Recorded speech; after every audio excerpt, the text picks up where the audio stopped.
choose our socks for success in all endeavors. Fortunes rises from the heel, and good luck for life. Good morning. Today is Monday, February 3, 2025.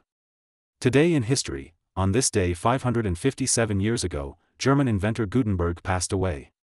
He invented Western movable type printing, laying the cornerstone for modern European civilization and paving the way for the Renaissance and the Reformation. Although printing originated in China, modern printing was introduced to China from the West. Gutenberg had a significant impact on the spread of knowledge and the evolution of civilization. Today is the beginning of spring, one of the 24 traditional solar terms in the Chinese lunar calendar. It marks the end of winter, when all things are hidden, and the arrival of spring, when the wind and sun warm the earth and all things begin to grow. Welcome to today's Ching Chow Morning News. Let's start with political updates.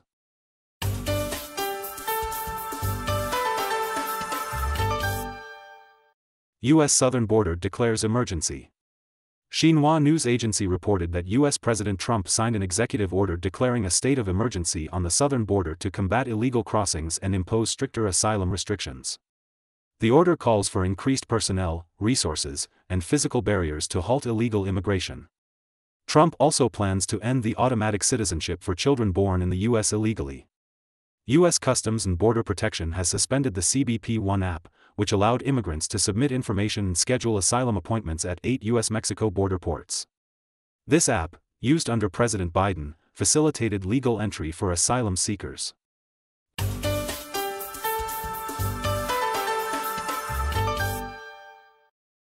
Emergency declared in parts of Colombia. According to comprehensive news from Tibu, two anti-government armed groups in Colombia recently clashed over territory, resulting in at least 100 deaths and nearly 20,000 people displaced. Colombian President Petro declared a state of internal unrest and economic emergency in affected areas, deploying 5,000 soldiers to border regions. One group involved was the Colombian National Liberation Army, which signed a peace agreement and later transformed into a political party, though some members rejected reconciliation. The other group is the Revolutionary Armed Forces of Colombia, which is involved in drug smuggling and other criminal activities.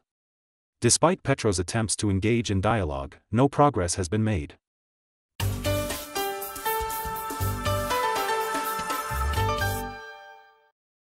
Cambodia's exports to RCEP countries exceed $9 billion. According to the Cambodia-China Times, a report from Cambodia's Ministry of Commerce shows trade with RCEP members will reach $34.5 billion in 2024. Cambodia's exports to RCEP countries are expected to total $25.4 billion, a 19.6% increase from last year.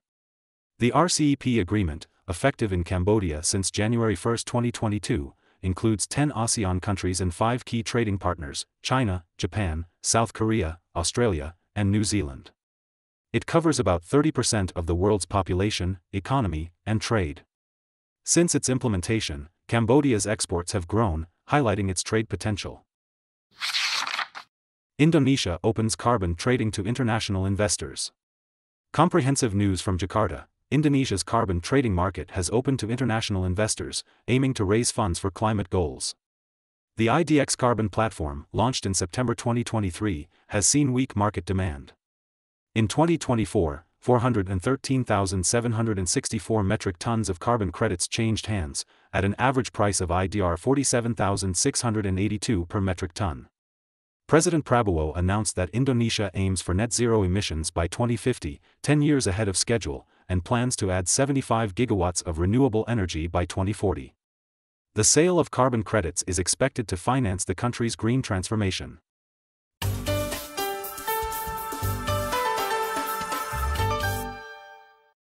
Over 50,000 cybercriminals repatriated to China. According to Agence France-Presse, Myanmar's military government recently stated that since October 2023, more than 50,000 people suspected of online fraud have been deported to China. Myanmar's northern border was once a hotspot for online fraud centers, often operated by militia groups aligned with the ruling junta. However, recent rebel attacks have destroyed many of these centers. Local media reported that the escaped fraud leader has opened a new center south of the Thai border. Myanmar and Thailand's military have agreed to jointly combat online gambling and fraud. Fire breaks out at 2 factories in Klang, Malaysia. According to Malaysian news, explosions and fires in factories in Klang, Selangor recently injured nearly 40 people, 7 seriously burned. Authorities are investigating if the factory complied with regulations. Klang North District Police Chief Wijaya stated the injured, aged 20 to 40, were Malaysian and near the explosion site. They have been discharged after treatment. The explosion is suspected to have been caused by chemicals inside the chemical plant.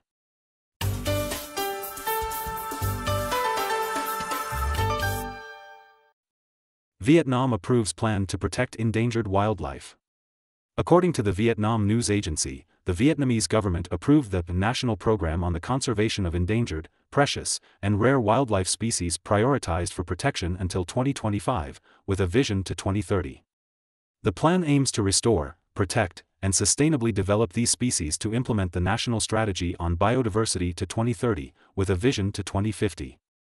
The program strives to effectively conserve endangered, precious, and rare wildlife species that are prioritized for protection, improve the population status of at least 10 species, conserve and restore the habitats of endangered, precious, and rare wildlife species that are prioritized for protection.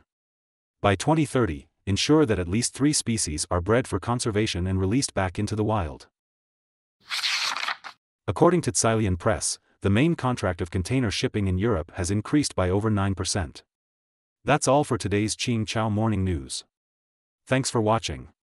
Join us at the same time tomorrow.